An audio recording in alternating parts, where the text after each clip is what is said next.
Salam dəyərli şagirdlər, bu gün sizlərə zamanlar mövzusunun bir neçə testini izahını verəcəm. Və əgər siz buna diqqətlə qulaq assaz, bu test sizin üçün çox öyrədici olacaq. Və elə dərsi burdaca öyrənmiş olacaqsınız. Diqqət edək birinci sualımıza. Ən maraqlı tərəflərdən biri bağlayıcılardır. Bağlayıcı mövzusunda hər bir şagirdin çətinliyi var, amma buna diqqətlə qulaq assaz artıq rahat şəkildə öyrənmiş olacaqsınız. Birinci, bağlayıcı. When olsun, if olsun, as soon, as olsun. Bunlar bağlayıcıdır. Bağlayıcı özləri olan tərəf, yəni özlərinin olduğu tərəf gələcək zaman almaz. Yəni C variantını sığıram. Və gələcəklə gələcək ümumiyyətlə uzlaşmır. Daha sonra digər tərəf gələcəkdirsə, gələcəklə keçmiş də uzlaşmaz. A da gedir, B də gedir. Qalıram B və E arasında. Və biz qeyd edeyim ki, gələcəklə indiki zaman uzlaşır. Və deyir ki, B-də deyir ki, Jane Londona getməsə, çoxlu görməli yerlərdə olacaq. Getməsə çoxlu görməli yerlərdə olacaq, uyğun gəlmir. Düzgün cavab E variantı. Deyir, əgər Londona getsə çoxlu görməli yerlərdə olacaqdı. Düzgün cavab olur E variantı. Daha sonra keçid edirəm ikinci sualıma. İkinci sualımda baxıram ki, bax cümlənin sonunda yesterday var. Yesterday keçmiş sadə zamanda və keçmiş sadə zamanda these clothes, bu paltarlar, bax bu paltarlar deyir. Bax bu paltarlar deyirsə və biz baxırıq ki, bura A variantı indiki zamanın məhculudur. A variantı olmaz. B variantı gələcək zamandır. Mənim cümləmdə yesterday var. C variantına silirik. B variantı da indiki zamandır. Gedir. D ilə N-in arasında qalırıq və clothes cəmdə olduğuna görə qalır D variantı. Və biz niyə were both verdik? Buna görə ki, cümlə məhculdadır. Üçüncü suala gələk. Üçüncü sualda bizim ipucumuz var. Last Saturday. Deməli, last Saturday keçmiş zamandır. Və cümləm keçmişdədirsə, mən B variantı is both verə bilmərəm. C variantı are both verə bilmərəm. E variantı will be gələcəkdə olmaz. Qalıram A ilə D-nin arasında və newspapers cəmdə olduğuna görə veririk D variantı. Olur were both. Daha sonra tomorrow.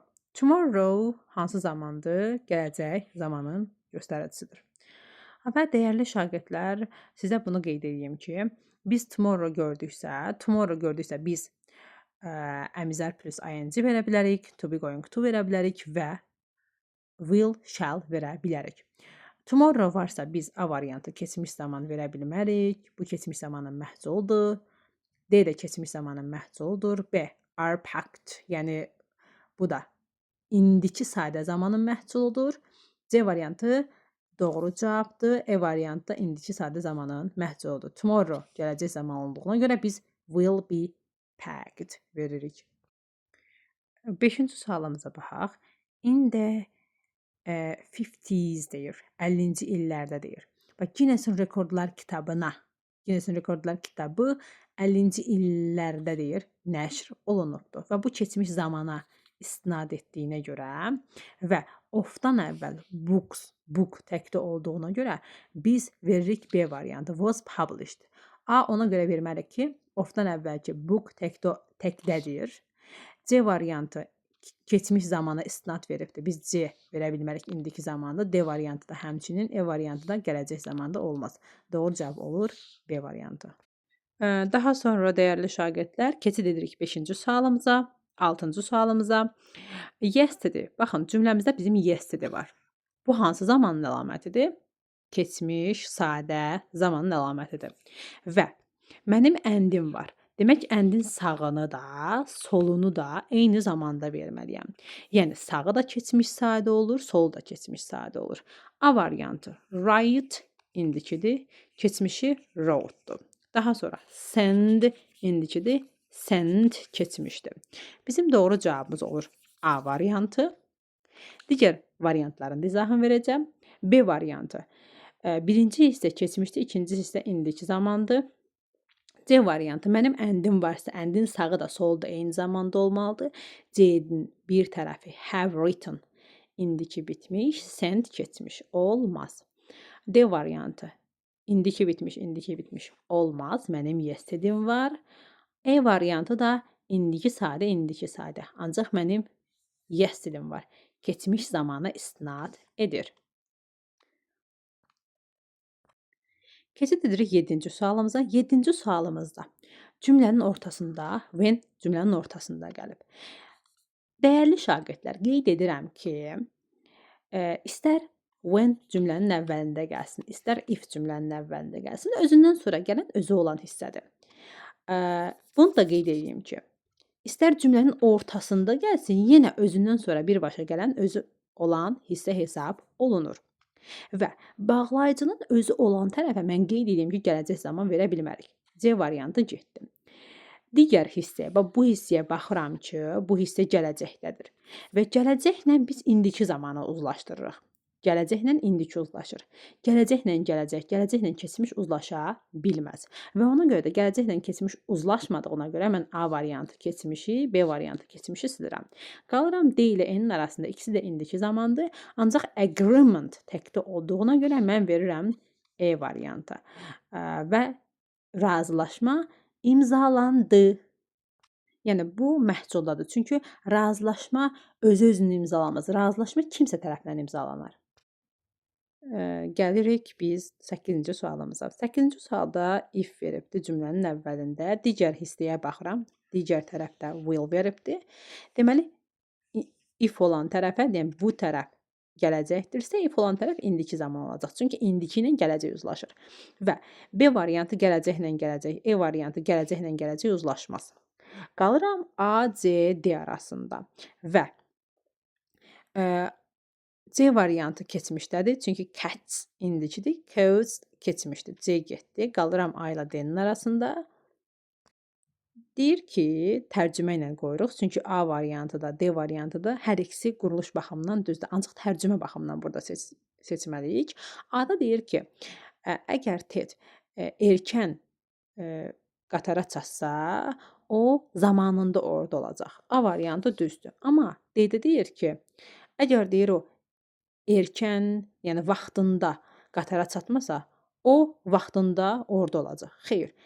Erkən, yəni vaxtında qatara çatsa, zamanında orada olacaq. Doğru cavab olur A variantımız.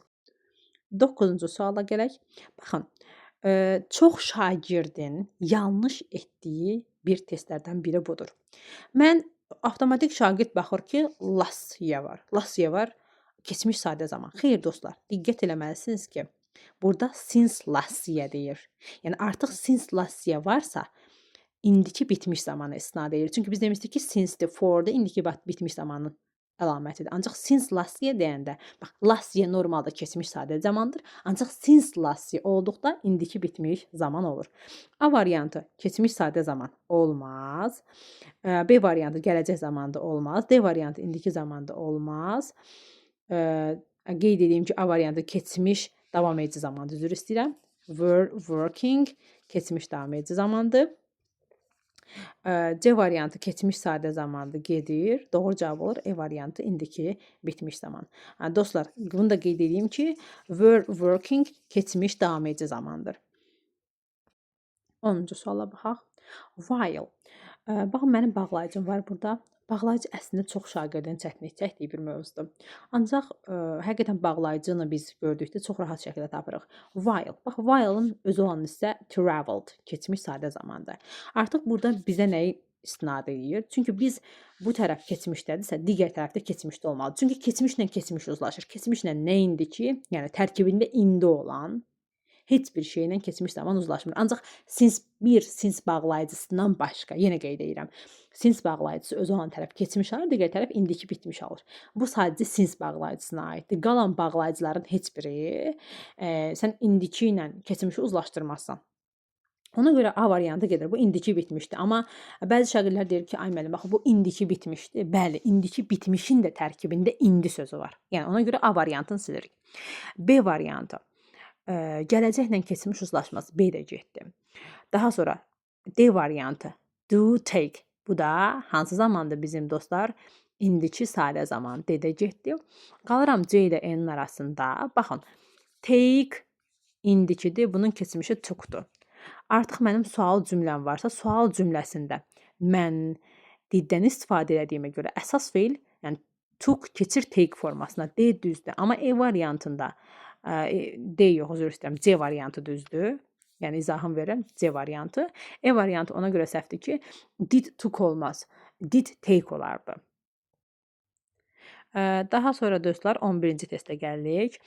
Yenə while. While öz olan tərəf keçmiş alıbsa, digər tərəfdə keçmişdə bir zamanda olmalıdır. A variantı indiki bitmişdi. Yəni yenə tərkibində indi olan hansısa bir zaman keçmişlə uzlaşmır. A getdi.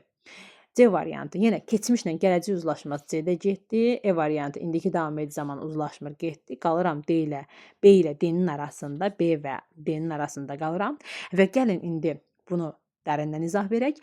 Mən artıq diddən istifadə etdiyimə görə sualda, çünki do-nun keçmiş forması diddir dostlar. Artıq diddən istifadə etdiyimə görə əsas feil learned yox, learn olmalıdır. Ona görə düzgün cavab olur B variantı. Yəni əsas feil learn formasına keçir. Olur B variantı. 12-ci suala baxaq. Last Monday. Last Monday baxın, keçmiş sadə zamandır. Keçmiş sadə zamandır və gəlin baxaq variantlarımıza. Mənim də documents cəmdə olduğuna görə və zamanım keçmiş zamandadırsa, mən düzgün cavab olur A variantı. Çünki documents cəmdədir. B variantı demək ki, documents cəmdədir, xəbərim təkdədir. B olmaz. C variantı. Last Monday varsa mən necə gələcək zaman verim? C getdi. D indiki də olmaz. E indiki də olmaz. Və sənədlər imzalanır. Yəni sənəd öz-özünü imzalamır. Sənəd kimsə tərəfindən imzalanır deyə mən were signed verirəm. Yəni bunun da izahını verirəm ki, bu məhsul mövzusudur. Yəni biraz burada məhsul biliyimizə də ehtiyac var. 13-cü testimizə baxaq. Baxın, burada bizim when-imiz var. When bağlayıcımızdır. İndi gəlin, bizim iki cümləmiz var. Biri when-dən sonra gələn, biri də digər tərəf. İndi mən when olan tərəf boşluqdursa, digər istəyən zamanını tapıb when-ə uyğunlaşdırmalıyam. When-dən sonra gələn hissəyə uyğunlaşdırmalıyam. Digər istəyən lookdur. Yəni look bunun indiki forması, look bunun keçmiş forması, keçmiş sadə zaman forması. Və mən nə qeyd etmişdim? Tərkibində indi olan, yəni has got indiki bitmişdi. İndi varsa mən bunu keçmişlə uzlaşdıra bilmərəm. A gedir. D variantı indiki davam edici də olmaz. E variantı indiki sadə də olmaz. C variantı keçmişlə gələcək uzlaşmır. Getdi, qalır B variantı. Yəni getin də keçmiş forması gotdur dostlar. 14-ə baxırıq. Before, bax before da bizim bağlayıcımızdır. Before özü olan tərəfə they leave Venice. Deyir ki, onlar Venice tərk etdi. Before özü olan tərəfə indiki alıbdırsa, digər tərəfə gələcək alacaq. Bizim doğru cavabımız olur E variantı, will visit. İndi gəlin digər variantlarda izah edeyim. A variantı indiki ilə keçmiş uzlaşmaz.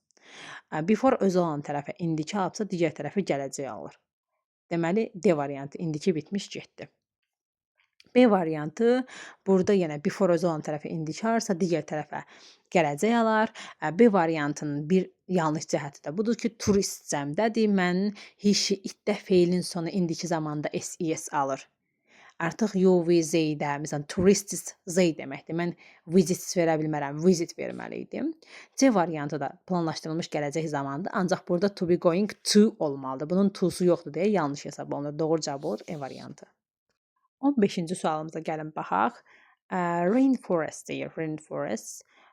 Bax, when-imiz var. Mənim when bağlayıcım var. Digər tərəfdə isə increases indiki zamandır. Deməli, mən baxıram nəyə? When olan tərəfə gələcək verə bilmərəm. Ümumiyyətlə, bağlayıcı olan tərəfə gələcək verilmir. A getdi. İkinci tərəf increases varsa, deməli, digər tərəfdə, yəni indiki ilə indiki uzlaşır. Rainforest cəmdə olduğuna görə olur B variantı. E variantı. Rainforest cəmdədir. Mən E variantı is verə bilmərəm. Daha sonra mən indiki ilə keçmişi uzlaşdıra bilmərəm. C də gedir, D də qalır. Gedir, qalır B variantı. 16-cı sualımıza baxaq. Və Mən nəyə diqqət etməliyəm? When olan hissəyə. When olan hissə nə alıbdır? Reached. Keçmiş sadə zaman. Deməli, digər hissə necə olmalıdır? Bax, keçmiş bitmiş ola bilər, keçmiş davam edici ola bilər. İndiki